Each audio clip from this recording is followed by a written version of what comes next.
کہ کربلا کے واقعے سے ہم لوگوں کو کیا سبق لینا چاہیے؟ چونکہ اس میں دعا بہت قبول ہوتی ہے۔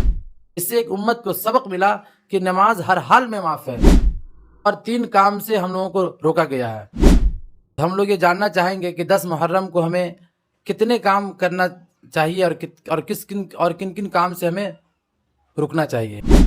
السلام علیکم ورحمۃ اللہ وبرکاتہ۔ دوستو، آج میں پھر حاضر ہوں حضرت کی خدمت میں۔ آج ہم لوگ یہ جاننے کے لیے حاضر ہوئے ہیں کہ 10 محرم جسے ہم لوگ عاشورہ کا دن کہتے ہیں، اس دن ہمیں کتنا کام کرنا چاہیے اور کتنا کام نہیں کرنا چاہیے۔ آج ہم لوگ حضرت کی زبان سے سنیں گے۔ جی حضرت، ہم لوگ کو یہ بتائیے کہ 10 محرم جو بہت ہی اہم دن ہے، پورا محرم کا جو مہینہ ہے وہ پورا اہم ہے، لیکن اس میں سے 10 محرم کا دن جو بہت اہم ہے، تو ہم لوگ یہ جاننا چاہیں گے کہ 10 محرم کو ہمیں کتنے کام کرنا چاہیے اور کن کن کام سے ہمیں رکنا چاہیے۔ بھائی سوال تو بہت اہم ہے کہ 10ویں محرم کو کیا کام کرنا چاہیے۔ تو اگر کام کو دیکھا جائے تو بہت سارے کام ہیں، دن بھر میں بیان کرے تو کم ہے، لیکن مسئلہ یہ ہے کہ کم سے کم 3 کام کرے آدمی۔ کیا کرے؟ 3 کام کرے۔ پہلا کام تو یہ روزہ رکھے، جیسے ہم نے کل بتایا آپ کو کہ روزہ رکھے آدمی، 10ویں کو روزہ رکھے یا پھر 11ویں کو روزہ رکھے۔ یہ حضور اکرم صلی اللہ علیہ وسلم سے ثابت ہے۔ حضور صلی اللہ علیہ وسلم نے خود روزہ رکھنے کو بھی کہا ہے، تو ہم کو بھی روزہ رکھنا ہے۔ اور باقی پورے جو ہے مہینہ میں بھی آپ روزہ رکھ سکتے ہیں، اس میں کوئی بڑی چیز ہے۔ اور فضیلت یہ ہے کہ جس طرح چونکہ حضور اکرم صلی اللہ علیہ وسلم نے جو روزہ رکھا تو ظاہر سی بات فضیلت کی بات ہے، اس لیے اس کی فضیلت بہت ساری چیز ہے۔ اور دوسرا چیز یہ ہے کہ اس میں جو ہے اللہ تعالیٰ سے جو ہے کیا کرنا ہے، دعا بھی کرنا ہے۔ کیا کرنا ہے؟ دعا کرنا، چونکہ اس میں دعا بہت قبول ہوتی ہے۔ 10 محرم کو، ہاں 10 محرم کو، اس سے حضرت آدم علیہ السلام کی بھی دعا قبول ہوئی اور بہت سارے قوموں کی دعا قبول ہوئی۔ تو اس لیے جو ہے اس میں دعائیں قبول ہوتی ہیں۔ کیا ہوتی ہے؟ اس میں دعائیں قبول ہوتی ہیں۔ اور سب سے بڑی چیز ہے کہ قیامت بھی 10ویں کے دن ہوگی، قیامت بھی قائم جو ہوگی وہ 10ویں کی ہوگی۔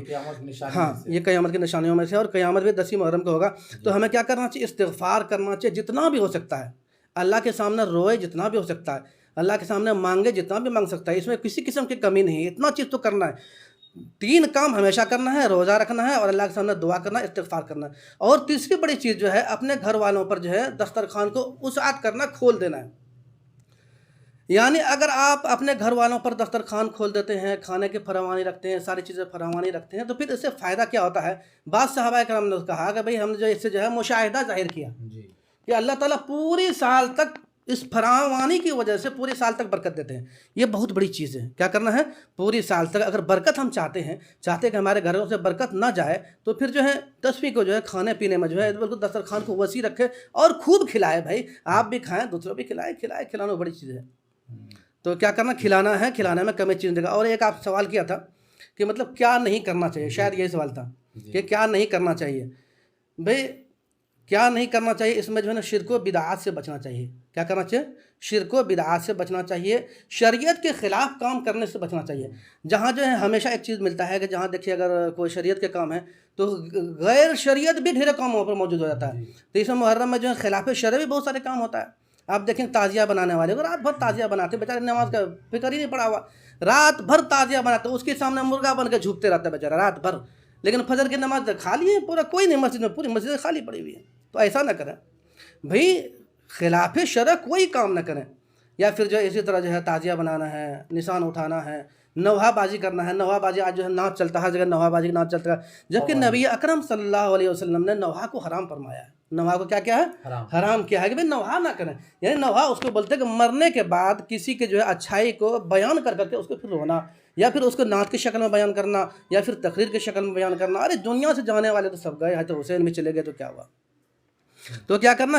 شریعت کے خلاف کام نہ کرنا، اور نوحہ بازی تو بالکل نہیں کرنا، اور جو طرح طرح کی جو قوالیاں بجتی ہے جو اس سے نہیں کرنا۔ اور بہت جگہ جو ہم نے دیہاتوں میں دیکھا مولانا کہ اس میں کیا کرتے ہیں، عورتیں جو گھوم گھوم کے گانا گاتی ہیں، یعنی جھرنی کھلتی، جھرنی ہم لوگ بولتے ہیں اس کا اپنے علاقے میں کہ جھرنی کھلتی رہتی، ہاں جھرنی کھلتی رہتی ہے، گانا گاتے رہتے، حسین کے گانا گاتے رہتے، پھر تارا عورتیں، یہ بے حرمتی ہوتی ہیں۔ اللہ تعالیٰ نے اس کو پردے میں رہنے دیا، اس کی عورت کی جو آواز کو پردے کے بنائی، اس کو باہر جانے کا حکم نہیں دیا۔ وہ ساری چیزیں ہم خلاف شرع کرتے ہیں، پھر تعزیہ بناتے ہیں، پھر لسان اٹھاتے ہیں۔ یا پھر جو ہے اس میں شراب کی بے حرمتی بہت ہوتی ہے۔ آدمی کیا کرتا ہے، خود شراب پیتا ہے، آپ اکثر نوجوانوں کو دیکھیں گے محرم میں کیا کرتے ہیں، شراب پیتے ہیں. شراب پیتے ہیں تو چلو چلتا ہے، لیکن جو ہے دوسرے آدمی چھوٹے چھوٹے بچے جو بالکل معصوم ہیں، 10 سال کے ہیں، 8 سال کے ہیں، 12 سال کے، اس بچے کو بھی پلا دیتے ہیں. وہ بیچارہ خود بخود کبھی تو انہوں نے دیکھا کہ نمازی بیچارے ہیں، پورے سال میں کبھی نمازی پڑھ لیا ہو، لیکن اس کو بھی محرم میں وہ پلا دیتے ہیں. تو یہ جو ہے شریعت کے خلاف ہے، اس کام کو کبھی نہیں کرنا چاہیے. قرآن نے شراب کو حرام قرار دیا، اس کو نہیں کرنا چاہیے. اور ایک چیز کیا، پردے کا خیال رکھنا چاہیے. کیا کرنا ہے؟ پردے کا خیال رکھنا ہے. اور اگر کچھ آپ سوال پوچھنا چاہتے پوچھ سکتے ہیں. ماشاء اللہ مولانا نے بتایا کہ 10 محرم کے دن ہمیں کیا کام کرنا چاہیے اور کیا کام نہیں کرنا چاہیے. تو مولانا نے بتایا کہ ہمیں 3 کام کی پابندی کرنی ہے. پہلا کام جو بتایا گیا ہے کہ روزہ رکھنا ہے. 10 محرم کی روزہ رکھنا ہے تو ہمیں 2 روزہ رکھنا ہے، 8 9 10 یا 10 11. اور دوسرا کام حضرت نے بتایا کہ اللہ تعالیٰ کے سامنے دعا کرنا ہے، اللہ تعالیٰ سے استغفار، اپنے گناہوں کی معافی مانگنی ہے اور اللہ سے دعا کرنا ہے. 10 محرم کے وقت افطاری کے پہلے یہ دعا کرنا ہے. جب بھی آپ کو وقت ملے تب سے اللہ سے روبرو ہو کے اللہ کے سامنے رونا ہے، گڑ گڑانا ہے، اللہ سے اپنی مغفرت مانگنا ہے. کیونکہ اللہ تبارک و تعالیٰ نے، جیسا حضرت نے بتایا کہ آدم علیہ السلام کی توبہ کو اللہ نے اسی 10 محرم کے دن اللہ نے قبول فرمایا ہے. تو اس امید کے ساتھ اللہ سے ہم توبہ اور استغفار کریں گے. اور تیسرا کام جو حضرت نے بتایا کہ اپنے دسترخوان کو وسیع کرنا ہے، اپنے گھر والوں کے لیے، اپنے فیملی کے لیے، کہ اچھا سے اچھا کھانا بنائیں، اچھا سے اچھا ان کو کھلائیں. جتنا اللہ نے آپ کو وسعت دیا ہے اس کے مقدار اپنے دسترخوان کو بڑا رکھنا ہے، اپنے اہل و عیال کو، اپنے گھر والوں کو، اور صدقہ و خیرات غریبوں میں تقسیم کرنا ہے. تو 3 کام انشاءاللہ ہم لوگ کریں گے. اور 3 کام سے ہم لوگوں کو روکا گیا ہے کہ یہ کام آپ کو نہیں کرنا ہے. سب سے پہلا کام ہے کہ نماز کو نہیں چھوڑنا ہے، کیونکہ نماز بہت اہم ہے. کہ ہمارے حسن رضی اللہ تعالیٰ عنہ کا جو سر قلم ہوا وہ سجدے کی حالت میں ہوا. اس سے ایک امت کو سبق ملا کہ نماز ہر حال میں معاف ہے. جہاں پر بتایا جان کا خطرہ ہے، دین اسلام مٹنے کا خطرہ ہے، لیکن اپنے سر کو قلم فرمایا نماز کی حالت میں. نماز کی وجہ سے ان کا سر قلم ہو گیا. اس سے ایک میسج ملا ہمارے نوجوان طبقہ کو کہ ہر حال میں نماز کی ہمیں پابندی کرنا ہے، چاہے ہم کسی میدان میں کھڑا رہیں. تو انشاءاللہ ہم سب ارادہ کریں گے، انشاءاللہ آج سے ہم لوگ نماز کی پابندی کریں گے. اور دوسرا بتایا کہ شریعت کے خلاف کوئی ایسا کام نہیں کرے.